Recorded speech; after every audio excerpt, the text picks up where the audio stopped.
Hoje nós vamos ter uma aula que ela é bastante interessante, porque Kardec coloca que o espírita ele deve estudar todas as filosofias, todas as religiões, tudo que possa complementar os seus estudos. Nós temos como base a doutrina espírita. Ela é uma base e dela está todas as pesquisas. Vamos colocar, se eu tenho dúvida, Kardec, ele traz o conteúdo com alta precisão, informativo. O que às vezes nós temos é a dificuldade de entender o ensino que nos é falado, porque Kardec também se encontra entre linhas. E hoje nós vamos estudar o passado. Nós vamos voltar um pouco antes de Kardec. Nós vamos estudar e entender o que as pessoas já sabiam. O que elas entendiam sobre a mediunidade, as forças da mediunidade, o conteúdo da mediunidade. Isso é muito importante. Tanto que, como a aula ela é longa, essa aula ela já deve ter em volta de uns 7, 8 anos, aproximadamente. Como que os pesquisadores, como que as pessoas que usavam o ocultismo, usavam a mediunidade, a Ordem Dourada, a maçonaria, e, enfim, vários outros métodos místicos e esotéricos. Como que era visto tudo isso? E com a visão, a nossa, uma concordância com o Espiritismo. Aquilo que concorda, aquilo que traz os espíritos, que traz o conhecimento, aquilo que a doutrina vem nos trazer, e também esses conhecimentos. O estudo da mediunidade, ele é muito antigo, é antiguíssimo. Tem mais de 10 mil anos. A mediunidade sempre foi usada. Na medida em que a humanidade evolui, à medida em que a humanidade cresce, a mediunidade ela evolui. Isso é um programa natural, porque a nossa mente volta-se para Deus, volta-se à espiritualidade e abre as nossas visões. A mediunidade, à medida em que o homem aprimora, ele ora, ele conhece, ele sabe, é um crescimento para a humanidade. E o que nós vamos ver nesses estudos, que quando na Mesopotâmia, na Pérsia, no Egito, a mediunidade ela era usada, havia um grande desenvolvimento, não só na arte, na beleza, mas também na espiritualidade, no conhecimento. E quando que fechou a mediunidade? E quando que a mediunidade foi tirada do povo? Quando que tentou-se fazer-se todo este bloqueio que vem vindo na história da humanidade? Embora toda a mediunidade, não havia interesse que ela fosse colocada para a humanidade em si. Ela sempre houve interesse de ficar na mão de algumas pessoas, de algumas religiões, de alguns credos, de alguns místicos, de alguns esotéricos. Sempre criou um meio que ela ficasse oculta, impedida, neutralizada, para que o povão não chegasse até ela. E aí nós, espíritas, às vezes, não entendemos a perseguição contra os espíritas, a perseguição contra Kardec, a perseguição contra a mediunidade, a perseguição contra o cristianismo. Porque quando nós estudamos, nós compreendemos, então, tamanha perseguição. Por quê? Por que nos perseguem? Pelo fato de nós seguirmos o Novo Testamento? Parte. Mas, nem tanto. O que pesa e segura é a mediunidade. É a mediunidade.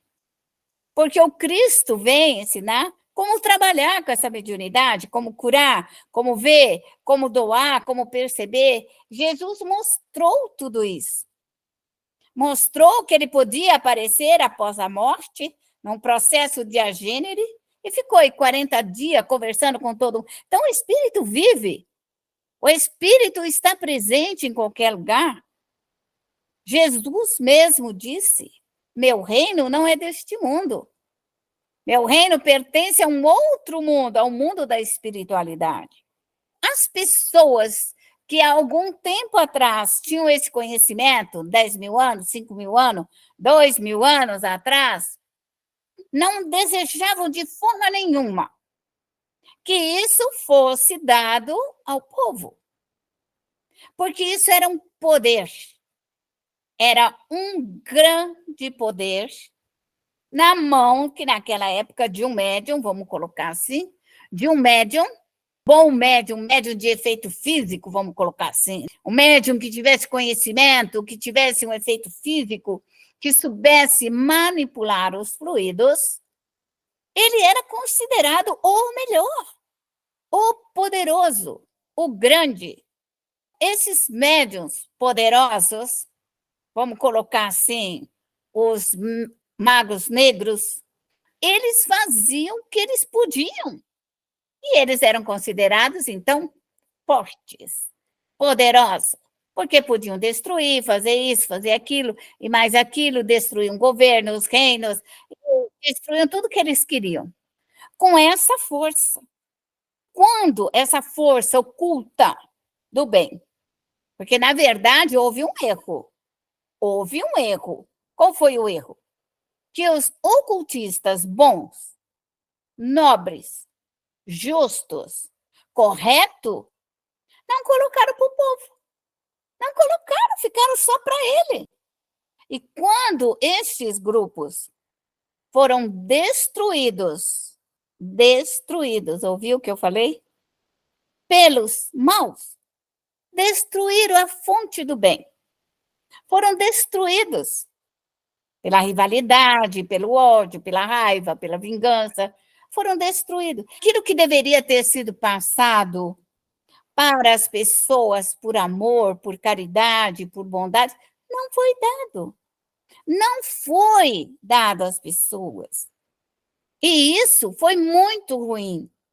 Aqueles que estudaram no submundo, aqueles que buscaram a sua força, sem ter encontrado essa parte religiosa, sem a vivência dos 10 mandamentos, sem a vivência das virtudes, usaram esta mesma força que nós estudamos e sabemos, que é essa força negativa.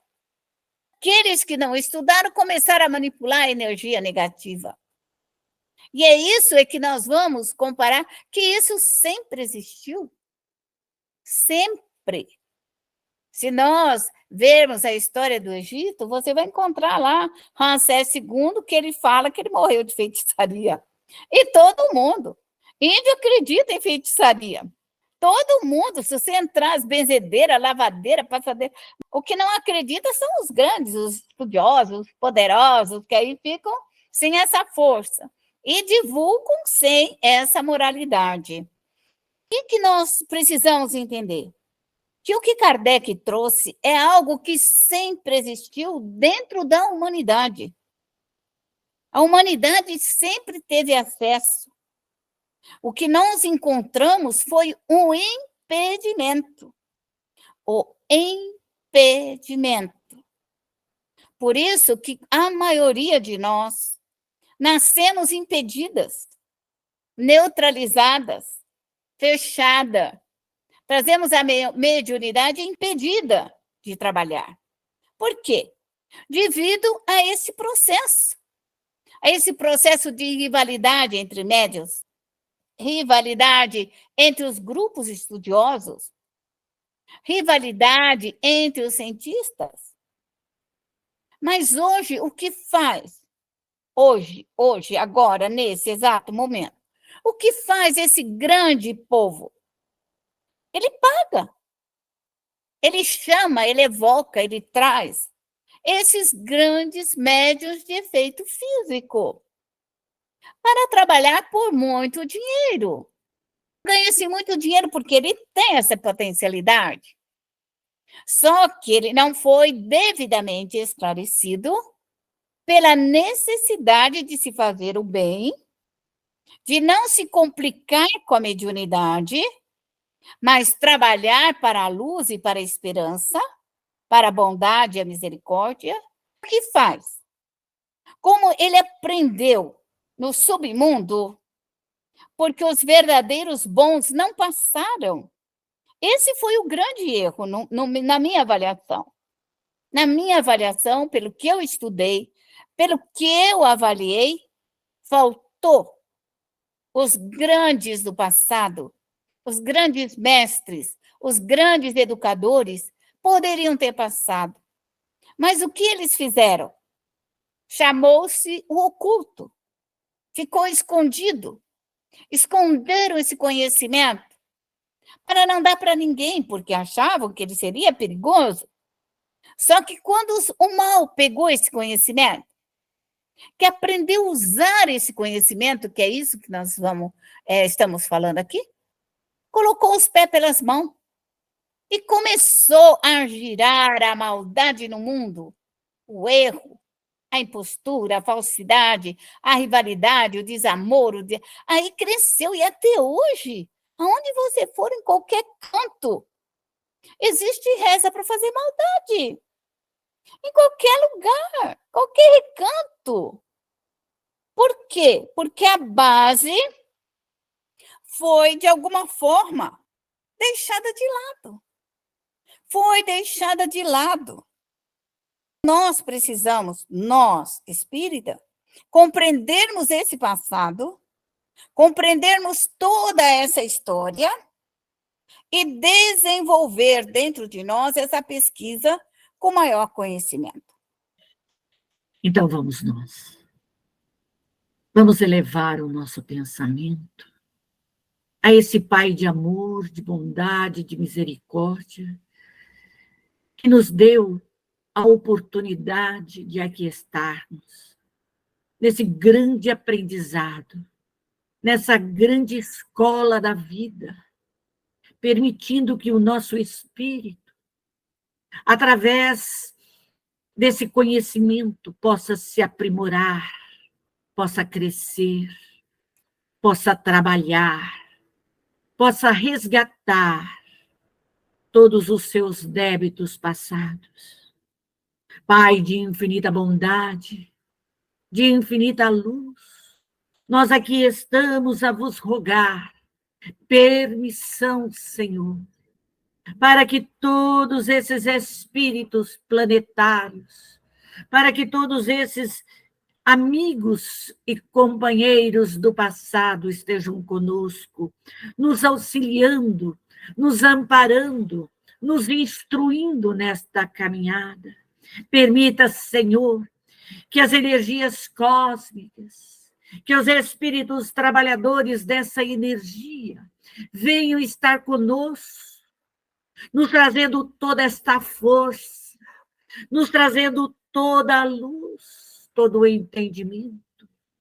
Rogamos aos guardiões planetários, rogamos nesse momento a toda a energia solar, toda essa energia indutora que venha e que penetre por todas as células físicas e espirituais, e nos fortaleça, e nos dê toda a luz do entendimento, como rogamos todas as energias lunares, que venham a nos envolver, que venham a nos amparar, nos fortalecer, rogando neste momento a todos os nossos instrutores, a todas as falanges do Espírito de verdade, ao grande Mestre Jesus, aos espíritos trabalhadores da seara do Cristo, que possam estar conosco, nos amparando, nos fortalecendo, nos intuindo,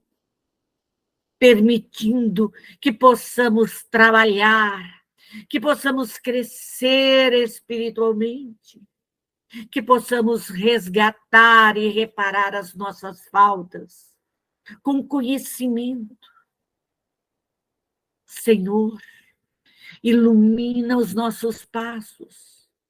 Permita que esse amigo e companheiro, o nosso anjo guardião, esses amigos e benfeitores, instrutores, a nossa equipe de trabalho, nos intua, nos instrua, nos leve para aprender, para nos instruir, para afastarmos de nós a nossa própria ignorância, a nossa própria preguiça, a nossa ociosidade, para eliminarmos de dentro de nós, Senhor, todo o nosso orgulho, o nosso egoísmo, as maldades que nós trazemos impregnadas, Senhor, no nosso corpo perispiritual, que possamos nos libertar de todo este ranço,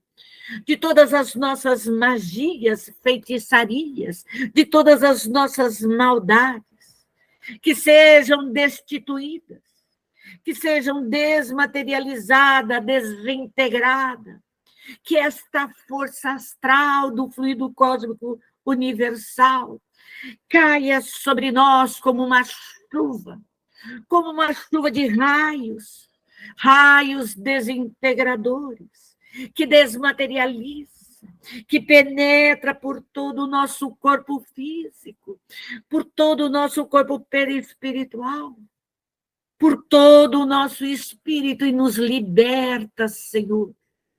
Rogamos neste momento todo o vosso amparo, que os espíritos ancestrais, que todos os nossos benfeitores possam também receber toda essa energia, todo esse fluido salutar, para que nesse conjunto, nessa harmonia, nessa união, Senhor, possamos todos crescermos, melhorarmos, conseguimos mudarmos, Senhor, moralmente, intelectualmente.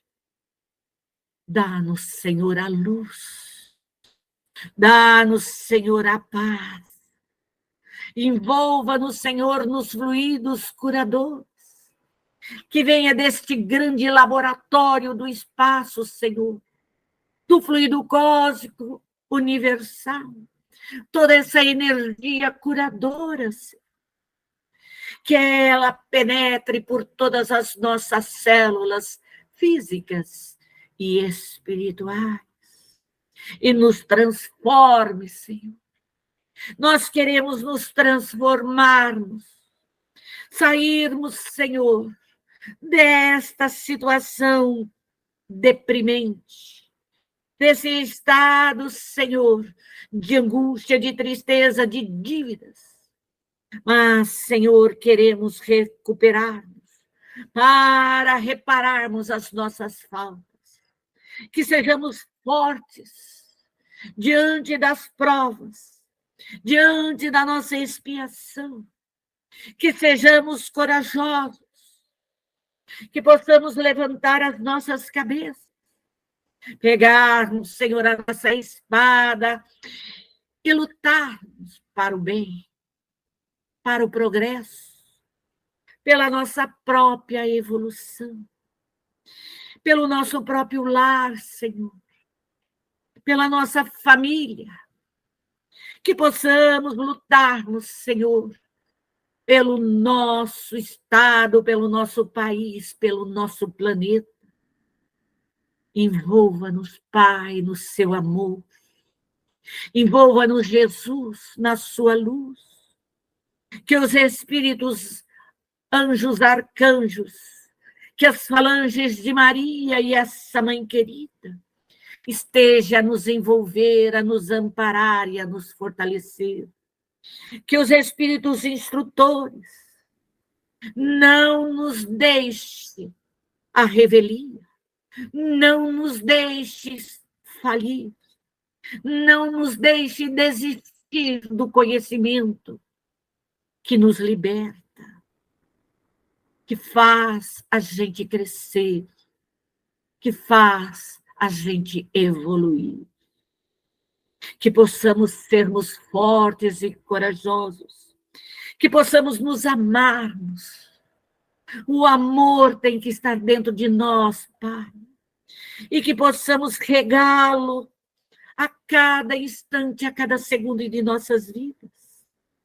Que esse amor possa se expandir por todos os cantos, por todos os poros, por todo o nosso lar, por onde nós passarmos.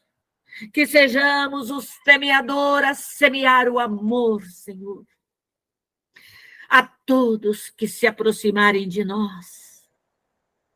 Permita, Pai, que possamos nos instruir, sairmos da ignorância, sairmos do mimimi e irmos, Senhor, ao conhecimento que nos liberta. Fortaleça, Senhor, o nosso espírito. Rogo-te, Senhor, rogo-te força, rogo-te coragem, rogo-te a tua luz, rogo-te a tua infinita misericórdia. Sê por nós, Senhor, ilumina-nos, derrama o seu amor sobre todos nós, a sua paz, a esperança, a fé, a caridade. Obrigado, Senhor. Obrigado, Pai, pela oportunidade da vida, pela oportunidade de reencarnarmos, pela oportunidade de termos um pai, uma mãe que nos concedeu essa grande graça. Que eles sejam iluminados, amparados, fortalecidos. Obrigado pela família, imperfeita ainda, mas caminhando para se melhorar. Obrigado pelos amigos que encontramos no caminho, por irmãos, irmãs que encontramos no caminho, que nos orientaram, nos instruíram. Obrigado, Senhor, por esta grande família, a família espírita. Por esse espírito amigo e consolador que nos trouxe a doutrina, as orientações, as instruções. Obrigado, Senhor. Muito obrigado. Que a sua paz, que o seu amor nos envolva, nos ilumine, nos fortaleça, hoje e para todo e todo sempre. Que assim seja. Graças a Deus. Graças a Jesus.